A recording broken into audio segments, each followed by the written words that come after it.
That's reconciliation, is taking on full responsibility and a full identity shift in order to try to, as much as possible, fully repair.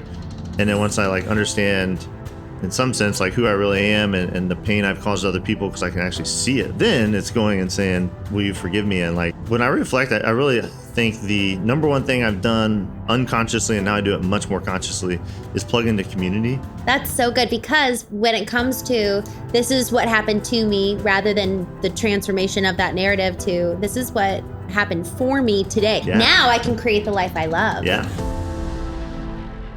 Welcome to the Knowing Podcast. My name's Christene Marie.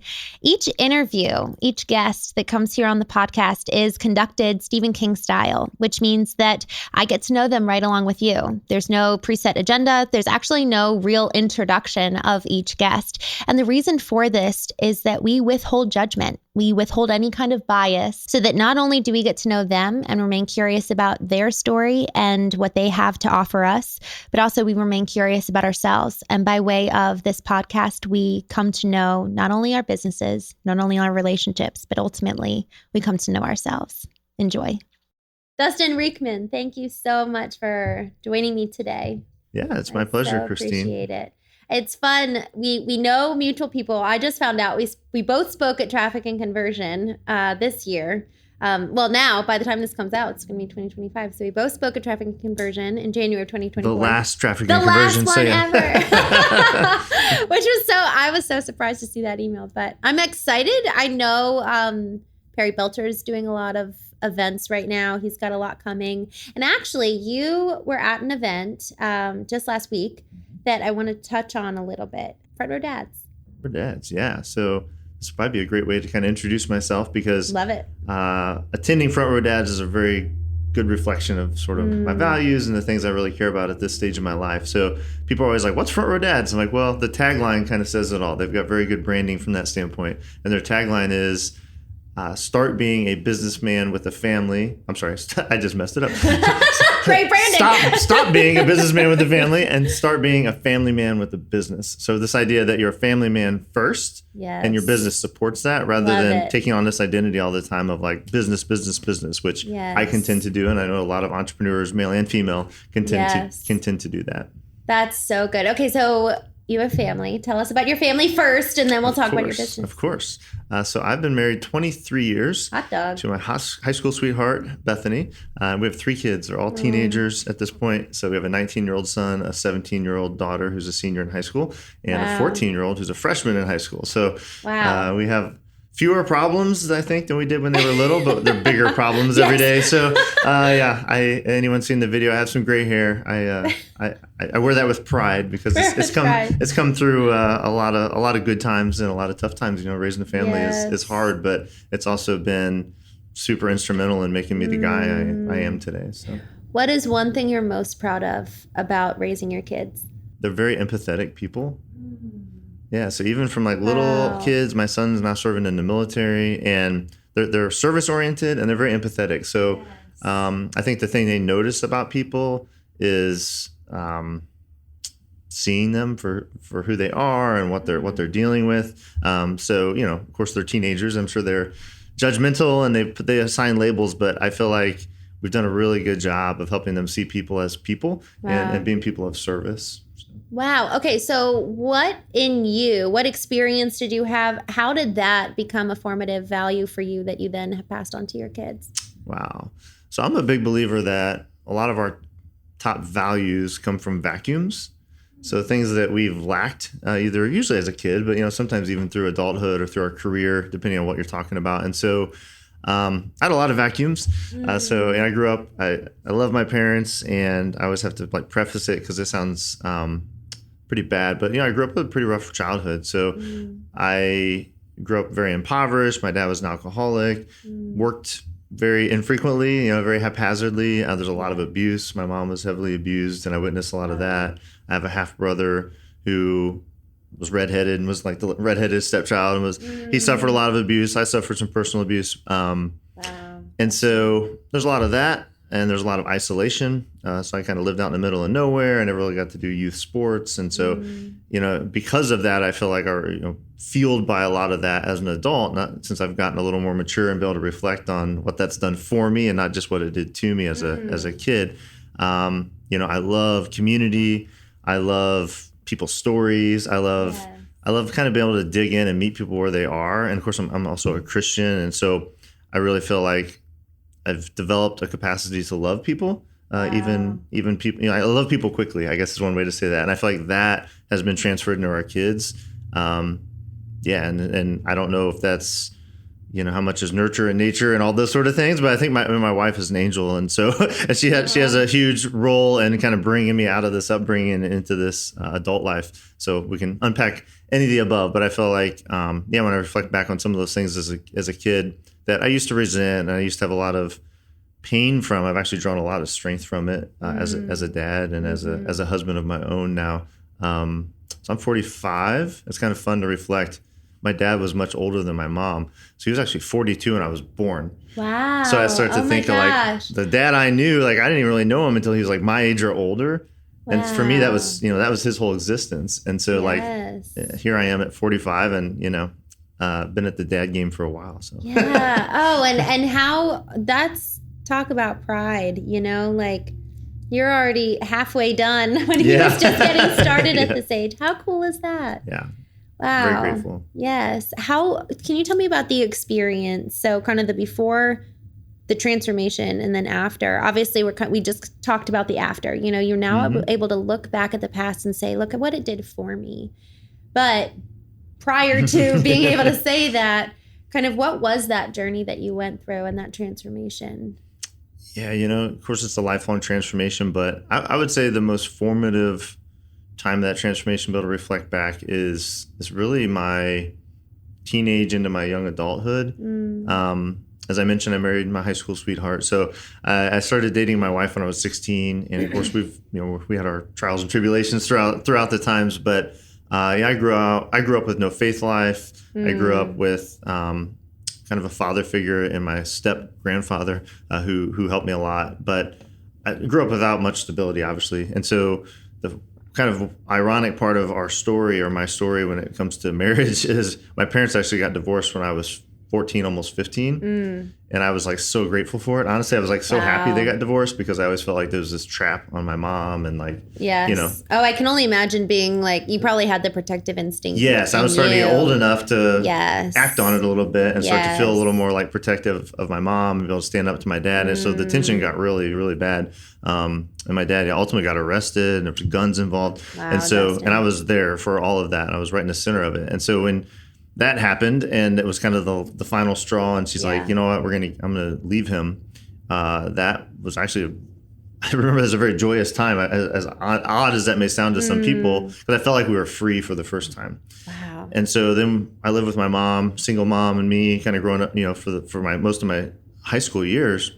And then when I was 16, so about 2 years later, I started dating Bethany, who's now my wife. And I started getting introduced into her family. And her family, of course, not perfect, but a good, solid Christian family, a nuclear family. Her dad and mom are people I really grew to respect. They started to introduce me to their faith life.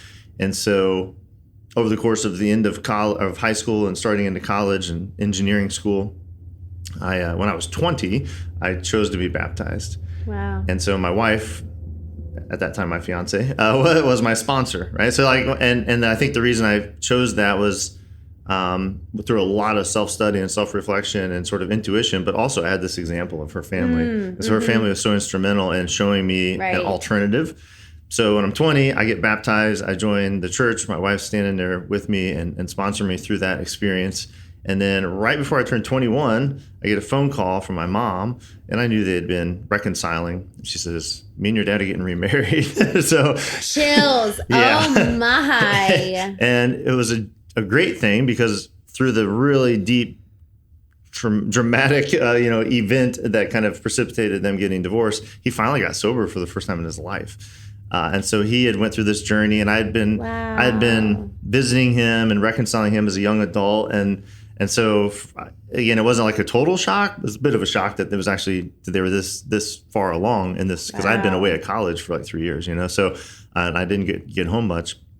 So anyhow, they get remarried, and then Bethany, my fiance, we were almost married at this point, Bethany and I stood as the attendants at the remarriage, right? And so how wild is this story? But wow. So when I'm 21, I get married to Bethany. So formative years for sure, between like 14 and 21, a lot of deep relational things, faith things, getting married myself, my mom and dad getting remarried. Yes. And then, not quite happily ever after, but they lived for, I guess it was around 15 years pretty happily. My dad passed away in 2013. He was older, and he had abused himself in a lot of ways. So that wasn't a shock, but I did experience this like pure reconciliation, right? So I really got to experience reconciliation. Like, he changed as a man.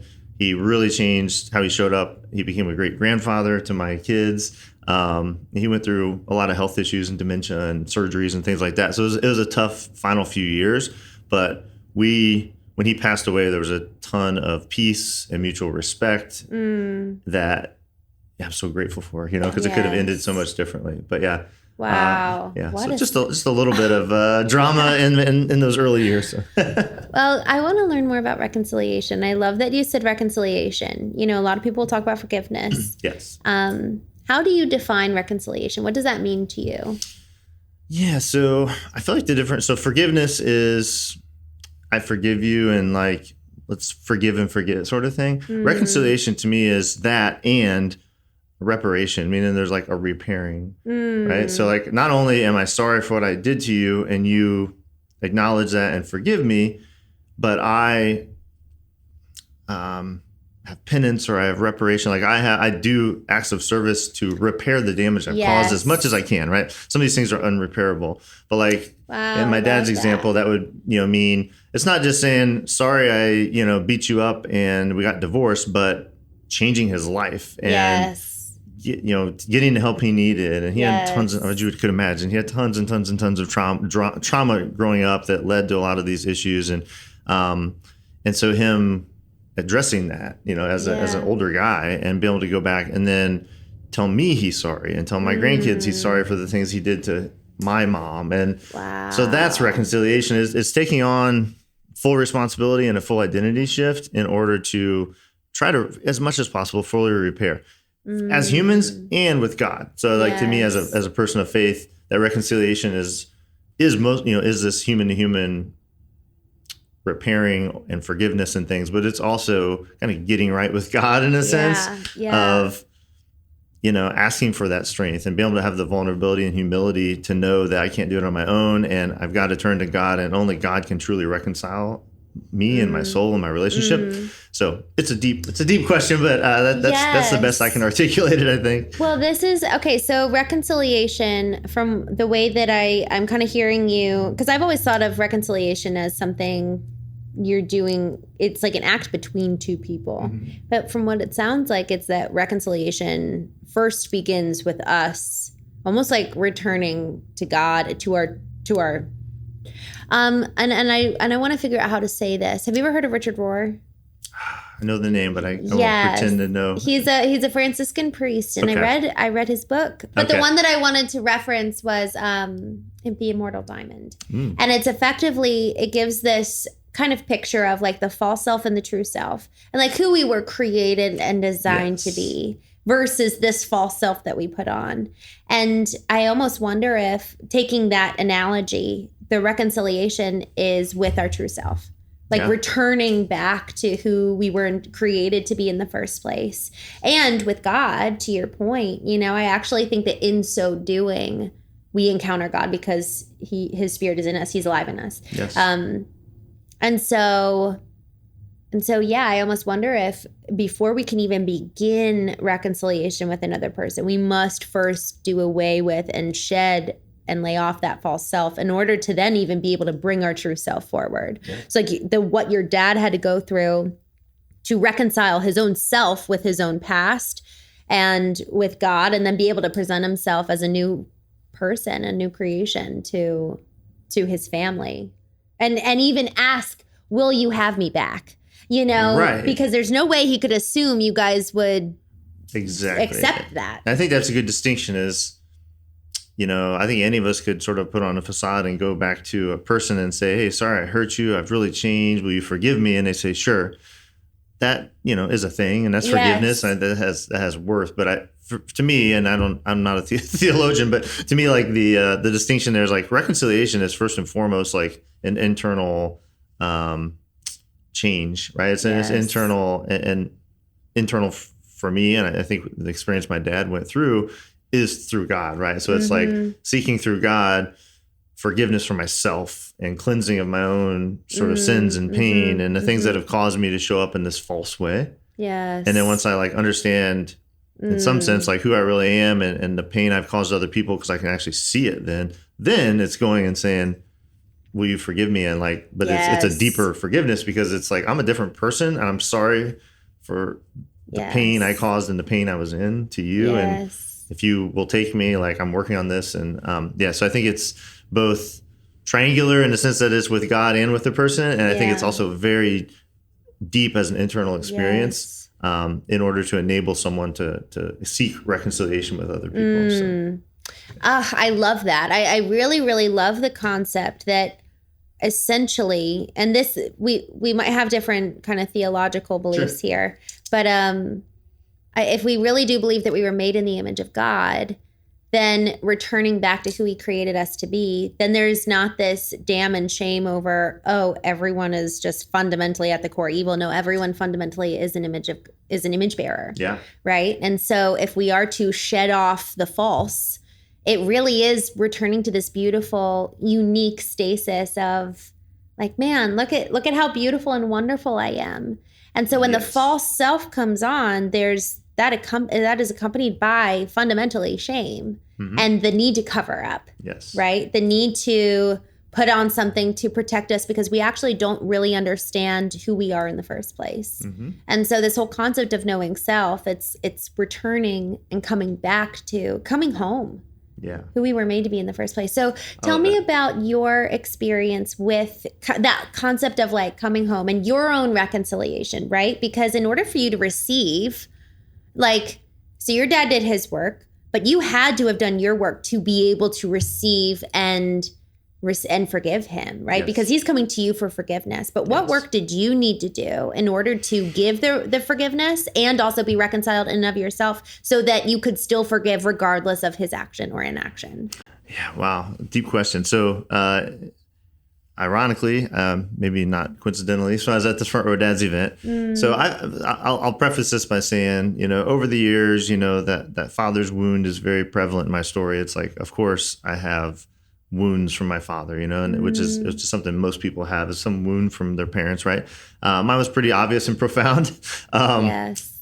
And I've always felt like, even as a kid and even as a teenager, and you know, there was those times of rage and acting out and the things that you would naturally expect when someone's both growing into a man and around this lack of respect for his mom. Like there was definitely things there. I always felt like I dealt with it pretty well. I don't know if that makes, you know, and then like the question of how, I feel like honestly it's through like a lot of grace. It's like I get told a lot, especially from my aunts, my uncles, the people that grew up with my dad and knew him.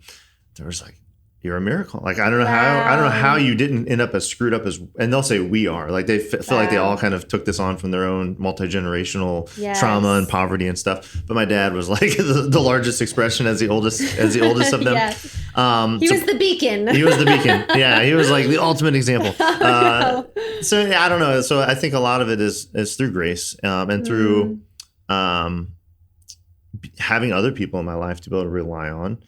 So that's part of it is the people growing up. I had a grandmother and then her husband, my step grandfather, you know, biologically is my step grandfather. He was very much my grandpa. He was my father figure. He's the one that taught me how to ride a bike and took me fishing. I took one vacation when I was a kid ever. And I was 7 years old and I went with him on a fishing trip. And like, you know, that meant the world to me. And so I did have other people to show me a better model. So that was really important, I think, in the formative years. And then I think as I got into, the period I just mentioned, I did a lot of reading and introspection, and I've never been to counseling or therapy, but like I've done a lot of work in the sense of trying to put myself into, around people of wisdom and people I admire. I'm pretty good at plugging into people that I feel like have a better model. Yes. So like Front Row Dads is a good example of that. Yeah. Like, who's doing this better than I'm doing it? And that could be with business or marriage. Marriage is a whole other topic. My wife and I got heavily involved in marriage ministry in early years of our marriage. And then we got kind of invoked to teach it, which was a huge learning curve and something that really challenged me in a healthy way to go deeper into. Yes. Now you have to be better. Yeah, because exactly. You're So I'm teaching it. Yes. So, we're 3 to 5 years into our marriage. We have one small child at that point, and we're being asked to come lead marriage retreats and things like that. Right. Which, through a series of events actually led me into online business. And the reason we got to meet each other and we're sitting here, it was only through marriage that all that happened. But anyhow, so yeah, I guess going back to the question of like, what work have I done? Yes.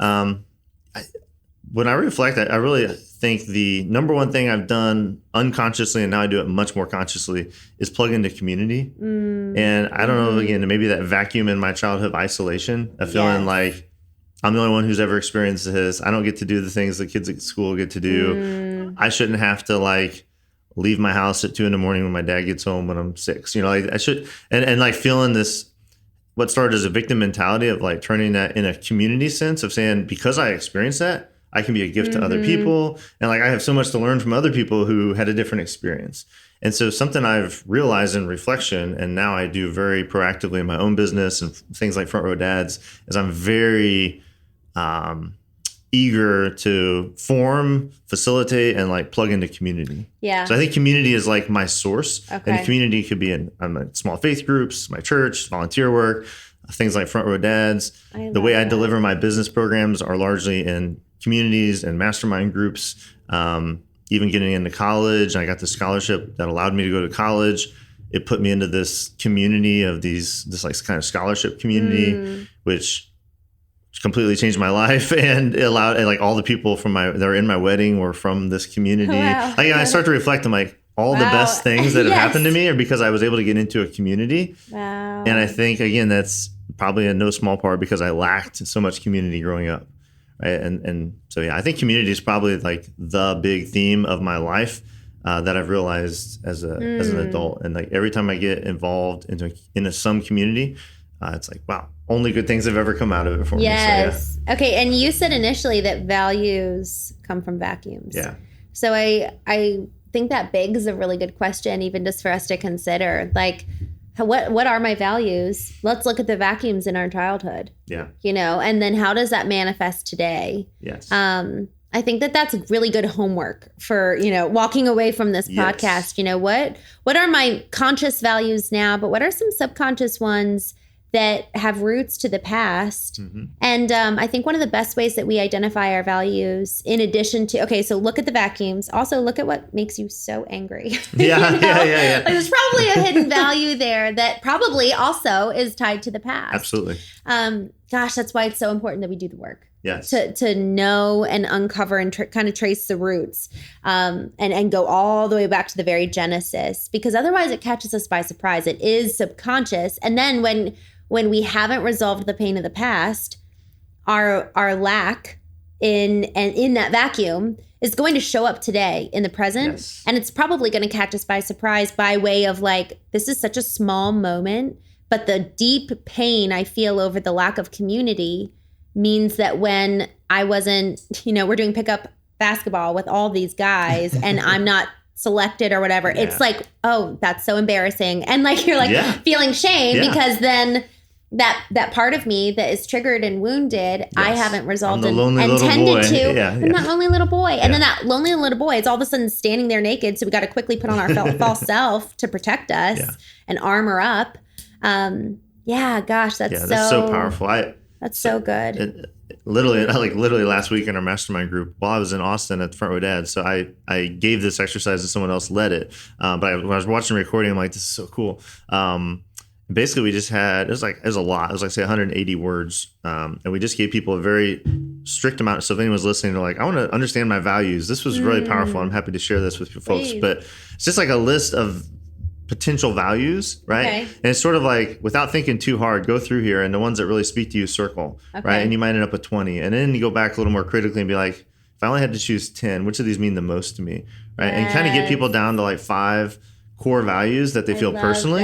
Yes. And then once you have that, there's so much you can do with it. And so one of the things that we did initially, and what I've done in this work that I was describing, this identity work, is I identified these values, and they were pretty obvious to me, like community, abundance. Like having an abundance mindset is a huge value of mine. It's something that I will lash out at my kids with. Moving like, from lack to because I was so impoverished yes. with my mindset as a kid, right? That's so this good. idea of impact, impact and income is a value of mine. Meaning, I love that. I don't resent people for wanting an income. Like, I'm an entrepreneur, but to my personal value is like the income feels so good when it comes from having a positive impact. So anyway, those are just a few of my core values. But what's really powerful when you identify those is, for one, you can go back and be like, why is this so important to me? And often you'll find it's the vacuums. It's like, oh yeah, there was like, I didn't have this in my house, or when I was a teenager, I had this really traumatic event, and it kind of scarred me in a way that now I really value this, right? And what a gift that is, because now I have this value. Right.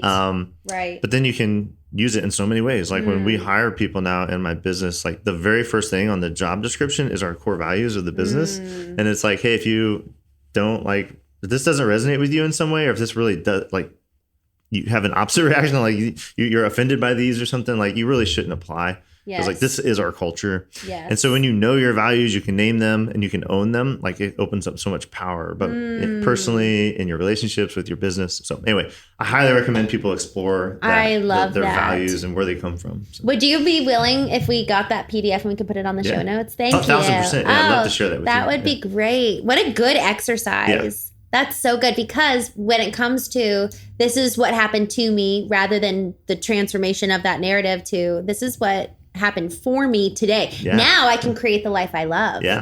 Man, isn't that beautiful? Because it moves us, to your point, from victim to we're actually the hero of our own story. 1,000%. Rather than being the victim of it. And we do this. This is why I think tapping into the subconscious is so critical, because so often that all happens. We are moving through life and we're not even aware if we're loving it or just living it. And the conscious awareness of, here are my values. This is what it looks like for me to actually truly have my past work for me.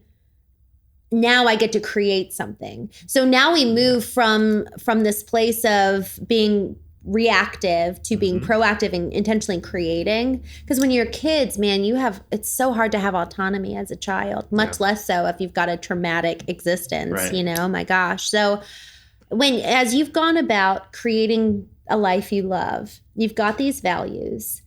How do you self-assess your own barometer of health? Because there's multiple, if we think about the different aspects of life, we've got financial, emotional, physical, relational, professional. What are like your metrics that quantify whether you're on track or not, whether you're actually meeting the mark? Yeah. So in my professional journey, I was, for 15 years, I was an engineer. Okay. So I think that's an important thing to preface things by. So despite I've loved this conversation, and it's a little higher level and thinking a little more non-metric. Yes. I'm still kind of a metrics guy, right? I am too. I am so all about the existential, but bringing it super practical too. So, how do I measure my business success? Revenue, profit, of course. My health. My wife thinks I'm obsessed with it, but like I very much am in tune to my resting heart rate. Right. And so earlier this year, I just, I gave up alcohol completely. What is that on your arm? Is that an Apple Watch? This is just an Apple Watch, but it keeps track of my resting heart rate. And so a couple weeks ago, I was starting to feel run down. You're like, man, I feel like I'm getting sick. Well, for those first couple of days of that, my resting heart rate spiked like 10 beats a minute because my body was fighting off an infection, right? But so when So you gave up alcohol. Yeah, so I gave up alcohol, and my resting heart rate, and I've done 75 hard like 3 times. Good a lot of people familiar with that. Good for you. And I've done different, for Lent or for dry January. And it was always obvious that like if I just give up alcohol, my resting heart rate drops, right? It's like an obvious thing. And so, but I was always doing it with other things. Like 75 Hard, you do a lot of stuff. It's not just the alcohol, right? What is it? Do you mind? I know what it is, but just can you share a little bit about 75 Hard? Oh, sure. Yeah. So 75 Hard, we're sitting in St. Louis. So Andy Frisella is the guy that actually created this idea. But it's basically, it's not a health challenge, as he would say. It's a mental toughness challenge. Yes. So for 75 days, you commit to working out twice a day for 45 minutes each. One of those has to be outside. No alcohol, no sweets. You choose your own diet, but basically you have to stick to some diet. You have to read 10 pages of a nonfiction book a day. You have to take a progress photo, kind of like a, whatever, bathing suit or shirtless photo each morning. You don't have to share that publicly, but you just do that to kind of be in that discipline. You have to drink a gallon of water a day, which is a lot. Wow, I love this. Yeah, so I've done this. I think you've inspired me. I might do this. There's numerous times, and for me, I mean, if anyone's a parent with school-age kids, they'll probably get this. Every time I've done this, it's been like August because you go through this summer, and my wife's also a special education teacher. So with her teaching schedule, and my kids being in school, they're all starting to get this is starting to change. But for most of the time they've been in school. So like August always feels like, gosh, I work from home. I'm an entrepreneur. So it's like kind of get out of my routine because I've kind of adopted their summer schedule and I just lack discipline. Right. Yeah. And so I'm like, I need discipline. And so like, it's kind of a hard reset for discipline. So I did it, I think in 2021, 22, and then I did it again this year in 24. August is a perfect time because it's in between all the holidays. Yes. Yeah. I love that. That's part of it. Yeah. So this time though, I will say this time I was approaching it a little differently. I was like, you know what? Every time I've done it, I, lose weight, feel good. Resting heart rate goes down because this is where this whole conversation started. Yes. And I have objectively better health and, mental health, no signs of anxiety, physically I've lost weight and all that stuff. Because 75 days of very arduous discipline. Yes. And then day 76, it's always like, usually it's around Halloween. It's like, let's break out the Oktoberfest beers and let's go watch football because it's like football season. Yes. And so it's really easy to slide right into the holidays and like kind of undo all your progress. So this year I was like, this is going to be different. So I'm not, I met all the rules, but like my diet wasn't crazy strict. I allowed myself to walk for one of my workouts. So it wasn't like crazy draining. What a good idea. So that it's on day 76, it's like, what if I just did everything? And I basically kept doing everything except I only work out once a day. I work out every day. Yeah. And I gave up. And this is the first time I stuck with no alcohol. And originally I'm like, I'm just going to do it for 30 more days. So I can kind of isolate, like what if I don't drink as much water. I'm only working out once a day. But if I keep that part of the habit where, I love reading and I don't make time for it. So let's keep that part and let's keep all these other things. And then the alcohol part, which, I was social drinkers. I certainly didn't have the same experience like my dad did. But in cutting it out, it's like I've kept all the positive effects. Dustin, it's like, my resting heart rate's like 10 beats lower than it was before. And it's just stayed on. And as we sit here now, I'm almost 5 months from when I started 75 Hard. And I've been through, it's a new form of discipline, right? So now I've been to Monday Night Football where I just took my son, and I've been to concerts, and I've been to fantasy football drafts and camping trips, all these places where it was like totally going to drink. Right. And I just didn't. Yeah. And I had to show up as a little different person and take on a different identity. And I'm no longer saying, I'm doing 75 Hard, I can't drink. It's like, I don't drink. And that's a very different posture to try on. Right. And so anyway, that's had a direct impact, I would say, this year in my mental health and my self-confidence, because now I'm able to show up as my true self and without even like the mini mask of having an old fashioned or whatever at the party. I don't have something in my hand to kind of shield myself as an introvert from all the people. So anyway, I think that's, I think that's been a big deal. And then, as far as other health, I try to just be consistent and disciplined. So, for some people that may sound routine or boring, but for me, it's like, showing up consistently in certain communities. Right. That helps me stay consistent, right? So if I show up to the men's small faith group on Friday mornings, maybe I don't feel like going. Maybe I got way better things I could be doing with my time. And maybe I show up and the whole thing kind of sucks. And I'm kind of like, oh gosh, what a waste of time. Well, the fact that I showed up and I committed to a Bible study and my faith that morning, it's kind of like when you work out, you really don't want to go, but every time you do it, you're like, well, I am glad I went. Like, and so to me, that is more, don't know if you call that a measurement, but like be able to Consistency. check those boxes and be Yes. consistent with certain practices, Right. most of which in my case are in communal circles. That's like how I know that I'm doing the right actions. And then some of the stuff I can measure on the back end, like business metrics or some health metrics and things like that. Yeah. That's so good. I love that it actually, I was listening last night. I was at an event for one of my clients, and they had a Navy SEAL speak, Chad Wright. Cool. And he gave 3 kind of tips on how to effectively be a Navy SEAL. So that's what I'm working towards. How to be a badass. Okay. Yeah, how to be a badass. And one of the things that he said was just really, really being present. And he mentioned that, 633 men were in his class and only 11 graduated. Wow. And he said one of the biggest they all self-eliminate. For the most part. Yes. Other than like a major injury or something. Yeah. Yeah. And so he said that one of the biggest, I guess you could say, courses and moments in training where there was self-elimination was when they had to run between 2 cones, and it was just run this mile and don't stop.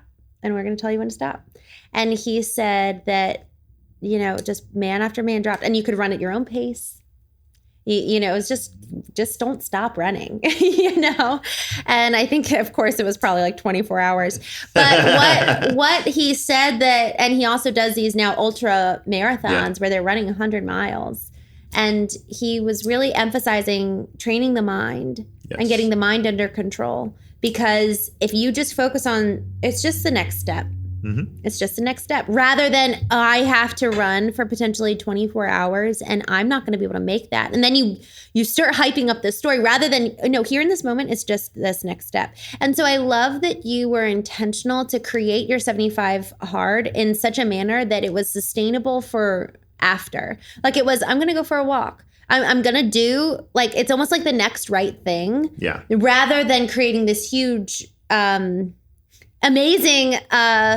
I guess you could say, kind of tumultuous thing to overcome, which is so exciting and kudos, and that's great. But it's not something that's sustainable. Yeah. And I think that's true. And I think with the Navy SEAL example too, obviously the podcast is knowing, but I think it's the not knowing that's got to be so hard about that. Mm-hmm. I bet every one of those guys physically could run for 24 hours, right? If they knew. Yeah. Yes. If you said it's 24 hours, even if you said it's 48 hours, many less, I bet, would quit. They now can count down against the time. I bet they would quit. They'd be looking, where's the sun? Okay, like I just got to get. But the fact that they don't know when it ends is what makes it so hard. Yes. And I think that, in a sense, like the 75 hard thing, since I did it 3 times and I never failed.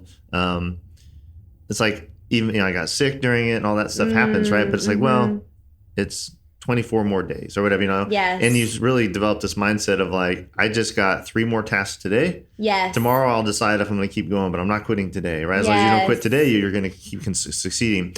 And with the extension of the journey that I've been on recently, right? Like, especially at first, it was like, you know what? I'm just going to not drink for 30 more days. I'm going to do like a dry October this time instead of dry January, just to see. And I did it. And it's like, oh, now it's November and then it's Thanksgiving and then it's, almost Christmas and all this stuff.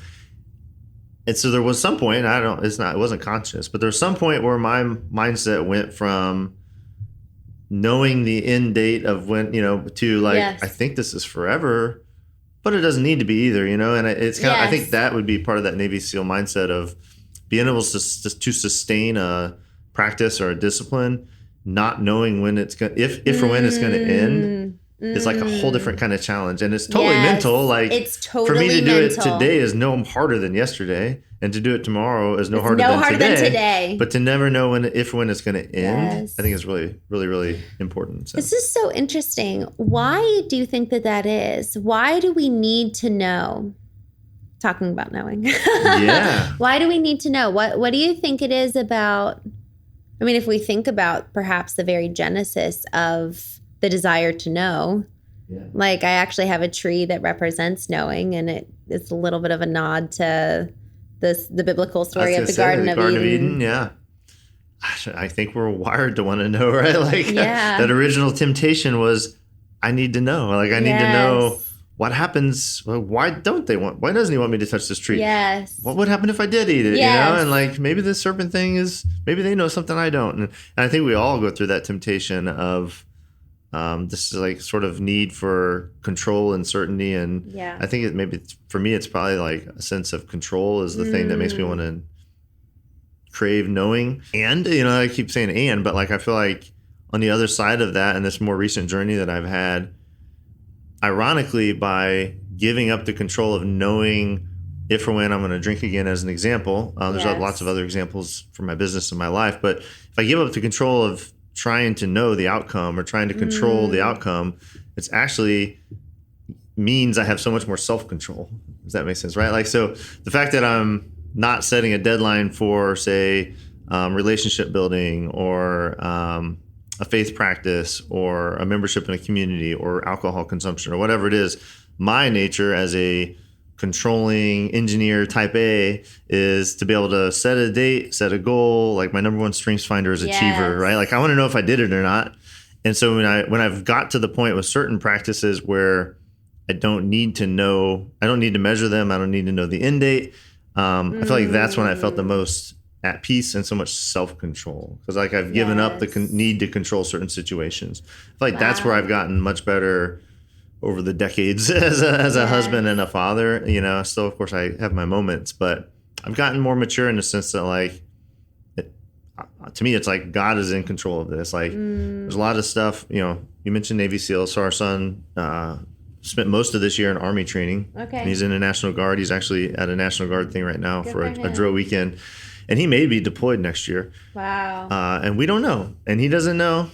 And we didn't know if he was going to make it through different parts of his training. We didn't even know where he's going to be stationed.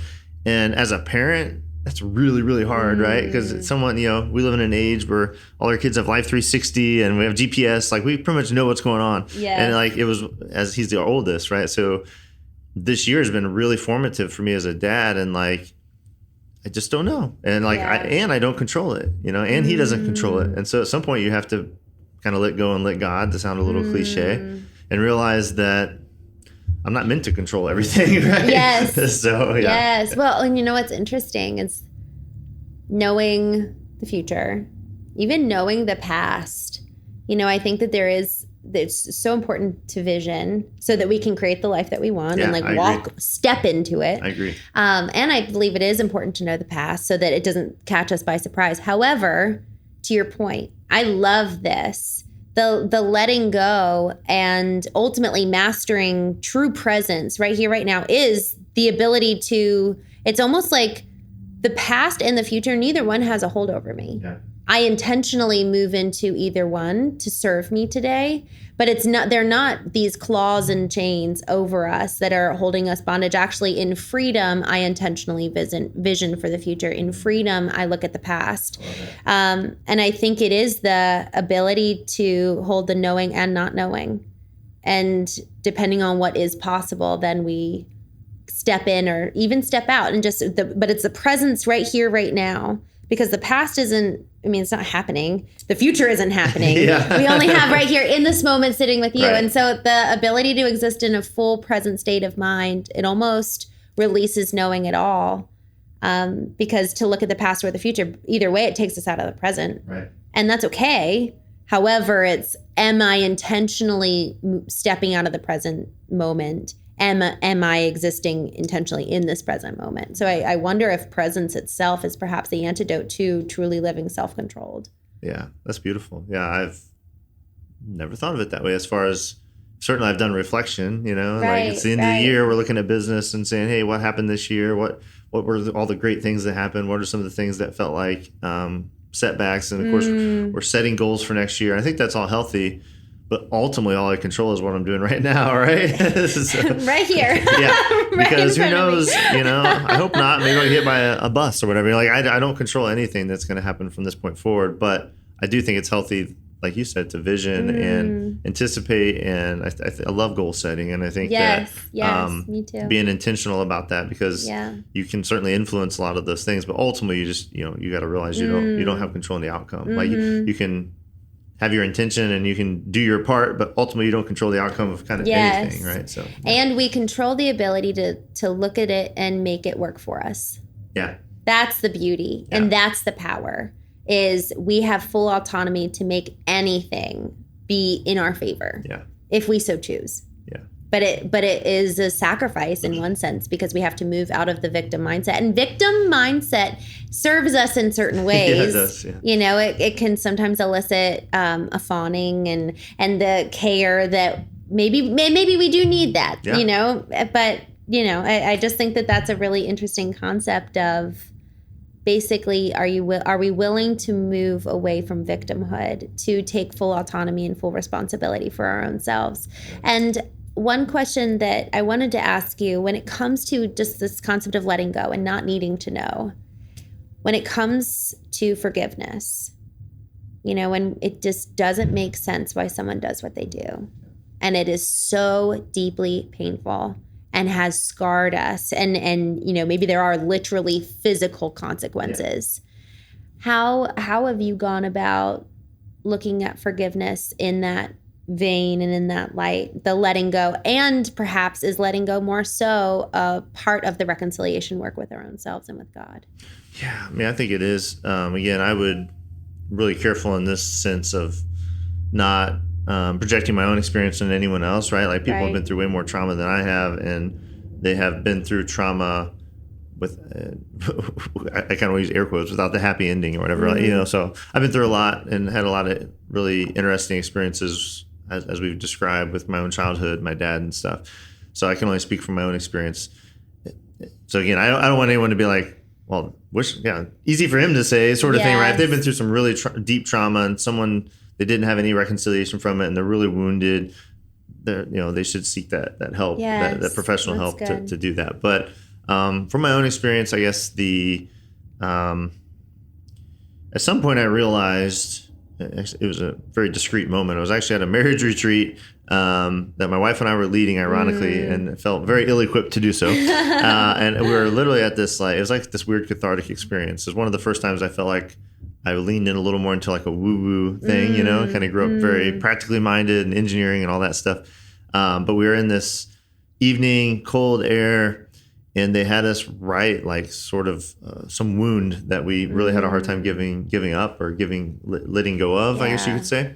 And it had these little planks of wood, and you know, I was like 25. I was really young. So it's, 20 years later, I've seen this around. This doesn't seem as crazy, but at the time, I'm like, this is so weird. So I took this Sharpie and I'm writing, and I wrote something to the effect of, my dad's abuse of my mom. It was always like, he hit me, he hit my brother, and that was bad. But as always, my mom was the thing that really got me. Wow. And that's the thing that I always felt like rage, it's like that would just make me so mad when I think about that.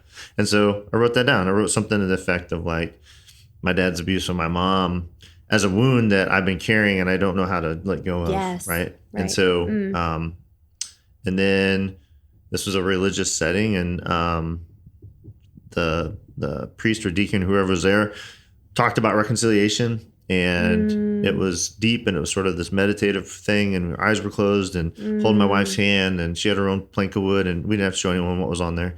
And at some point, we took this thing and threw it into this fire, right? And it was like this idea of letting go of it. Wow. And I had this very cathartic experience of envisioning St. Joseph, the foster father of Jesus, and just felt like this warmth, like this hug of like that father's love. Yes. And so I don't know. It was pretty cathartic. Like I wouldn't say it was quite like before I was, it changed me as a person, but it did change me in some sense. And I can go right back to that moment. Wow. And I thought for years that was kind of it. I kind of gave it up, and it was really, that was a few years after my dad had been reunited with my mom. So this is all kind of early in these stages of reconciliation. Yes. So now you fast forward 20 years later, after all that's run its course and he's passed away and we've grieved him. I was literally last week at this Front Row Dads experience, and we had this moment where they're kind of calling out different things where you could kind of be seen. And one of the things, like, you're like basically you're on this line, like if you have whatever, like hurt your wife emotionally, step forward or whatever, you know, you step back. And it was just like this whole 20, 50 things. But one of the things was, if you feel like you haven't fully grieved the loss of a loved one, step forward. And I sat there for a minute. I'm like, I think I'm good. And all of a sudden it like hit me. I started crying and I stepped forward. And I was like, I've never really fully grieved my dad's loss, you know? Oh, gosh. And so I guess I say that as a sort of an admission that I've made a lot of progress. I feel like I've went down the road of reconciliation, and I really do feel like I've forgiven him. And I don't think I've ever like fully grieved all that he had meant to me, you know, the good, bad, and the ugly. Yes. And so I thought I had actually grieved his loss, but it was like this very surreal moment last week where I was in this state. I felt very vulnerable. I felt like I had the safe space to be able to acknowledge this. And I had no one cared. No one knows who I am, right? But like at some point I was like, I should step forward. And I did. And I was like, yes. So yeah, I don't know if I quite answered your question, but wow, no, I think you. I think it's just. I think it's a process, right? And I think I'm like way further along than I was, 20 years ago for sure. It's still a work in progress, because when you have something so deep, and you have truly been victimized in some way, even when there's reconciliation, there's always, I think there's some like residual effect of that. Yes. I don't know if it ever goes away. Right. We'll see. Wow. Well, and it was interesting because grieving the loss doesn't always mean that there's a happy grief over. It's almost like you have fond memories of them and therefore you're grieving. Yeah. Sometimes it's, you're grieving what should have been. Yes. I think for me, it's a lot of that. Yeah. It's sort of like, and then I can snap out of that, because that's like kind of dwelling on the past. And I can sort of snap out of that in a sense and be like, and I have this gift of being a dad to 3 other kids. Yeah. And like, what can I do to make sure, I can't make sure, but to yes. inform the process to the point that, 20 years after I'm, 10 years after I'm gone or whatever, that, they'll have a different sensation when they think of me. That's so good. Right, so. Dustin, I love it. It really is. It's acknowledging and grieving and honoring, knowing the past. Yeah. And then coming back to the present, and it's a duality of both. Yeah. Because otherwise we can get so stuck on the past that we're never living fully present, or so stuck in the future that we're never fully present either. And we miss out living. Yes. So thank you so much. You've been so generous with your time and just everything you've shared. I so appreciate it. How can people follow you, find you, learn from you? Absolutely. Yeah, I've been on, so the thing I do is help people with podcasting and podcast guesting. So I've personally been on, I don't know, over 100 podcasts easy. There we go. I can Nothing tell. like this. So this has been amazing. Really unique timing with front row dads and a lot of the experiences I've had recently. So what a gift. So thank you so much for inviting me into this and be able to like talk for an hour that barely talked about business, right? But the thing I do, if you follow me on LinkedIn or you find me online, it's going to be about business. So I love marketing and podcasting and helping people with business strategy and stuff like that. And so my company, my brand is called 7-Figure Leap, like LEAP, kind of like, making a quantum leap into a 7-figure business through building relationships and plugging into rich communities, which is what we love to do. So 7figureleap.com is our home base. And definitely check out the show notes for this resource. But if there's anything you're like, man, I want to know more about this experience Dustin had, or this resource, or this front row dads, or this values exercise, or whatever, like shoot me an email. It's just Dustin, DUSTIN, at 7figureleap.com. One of my values, as you'll find on our website, is transparency. So I love to like just open up and help people and share where I can. And I don't know it all. But yeah, so 7figureleap.com is an easy place to find me, connect, talk business, or talk dad stuff, or anything we've talked on today. I'd love to explore deeper with people. Amazing. Thank you. That's so generous, and really grateful for you. Yeah, I'm grateful for you. So thanks for having me. Thank you for tuning in to this week's episode on the Knowing Podcast. Here's the thing. While you and I can pursue therapy, we can pursue masterminds, network opportunities, there's a lot of external opportunities for us to further engage and propel our journey of knowing self, knowing our relationships, and knowing our business. But what I hope for you is that beyond all the external, that you take the questions asked during this conversation, any revelations that you garnered through listening, that you take it and you actually apply it and go inward, that you take time this next week to do some self-reflection, to get to know yourself through your own efforts, because you are worthy of knowing. I'll see you next week.